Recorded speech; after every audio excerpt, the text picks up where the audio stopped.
Hey Summit County, this is your July 2024 real estate market update. My name's Pete Deininger with the Breck Life Group right here in Breckenridge. And in this video, I'm going to walk you through my 3 key takeaways for July this year compared to 1 year ago. Let's see how the market is moving.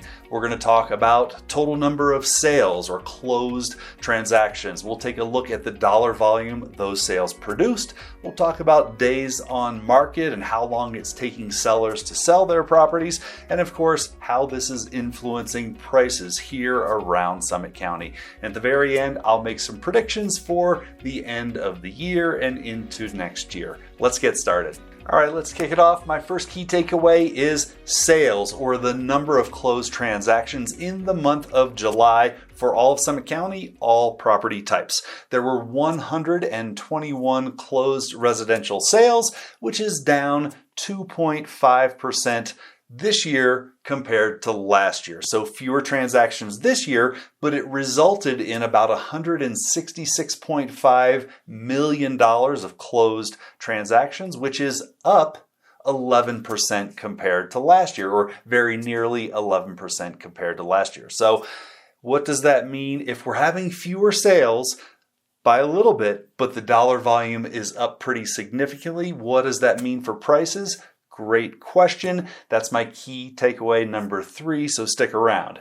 Interesting side note, when we look at year to date, so from the beginning of the year through end of July this year compared to last year, the numbers are almost exactly the same. It's 2.4% down in number of transactions and up 10.5% total dollar volume. Next up, let's take a look at days on market, or the average time that it takes for a seller to get their property under contract. So no surprise that for July of this year, the trend continues. It is taking longer for sellers to get their property under contract. Buyer demand has certainly waned. We're going to talk a little bit in my prediction section about what is causing that and what's likely to happen in the latter part of the year. But for now, days on market, or the average days on market for all of those sales in July, up 31% compared to 1 year ago. So it took on average 38 days to sell a property this year in July compared to only 29 days last year. So we've seen this trend beginning with the first quarter of this year, continuing through the second quarter, and no surprise, July still softer as far as total buyer demand. And my third key takeaway, prices. Everybody wants to know, what have prices done recently and how does that compare, or what does the trend line look like? Well, once again, when we compare median sales price this year compared to median sales price last year, 12.9% increase this year in 1 year, from July of 23 until July of 24, very nearly 13% increase in the median sales price around Summit County.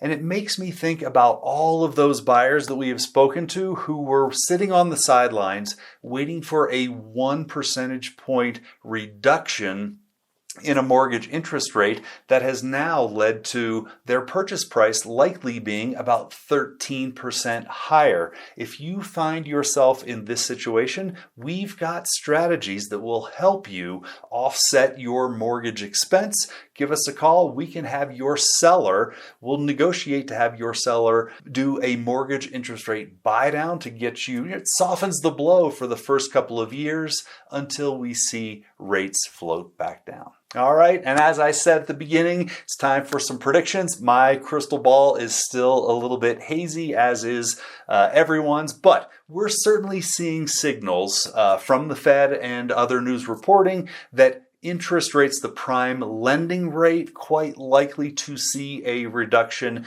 in the fall, their next meeting in September. And so while not directly influencing mortgage interest rates, we saw through the whole increase of prime lending rate that mortgage rates were following along. And so what we're predicting is when the Fed cuts the prime lending rate in September, I think we're going to see a similar effect to mortgage interest rates where rates are going to come down. So What does that mean for the real estate market here in Summit County? I suspect we're going to see in the third quarter, later in the third quarter and into the fourth quarter, a surge of buyer demand, a surge of buyers who now feel that interest rates are where they're more acceptable and palatable for a 30-year fixed rate mortgage, which means we're going to see more buyer demand, which means we're going to see prices continue their climb through the end of this year. And I'm predicting once we get past the election and move into the new year, very likely we're going to see a strong 2025. Hold me to it, to return often to the upcoming videos, and let's see, was I right or did I totally miss the mark? All right, well, that's your July 2024 real estate market update. We get tons of calls from people asking questions. We can't address every one of your questions in these short videos, so we get people texting us all the time. Then we jump on a Zoom and walk through with them all of their questions, help formulate a plan for how they're going to buy or sell their Summit County property. Don't hesitate, give us a call, send us a text. We're always here to help. See you on the next video.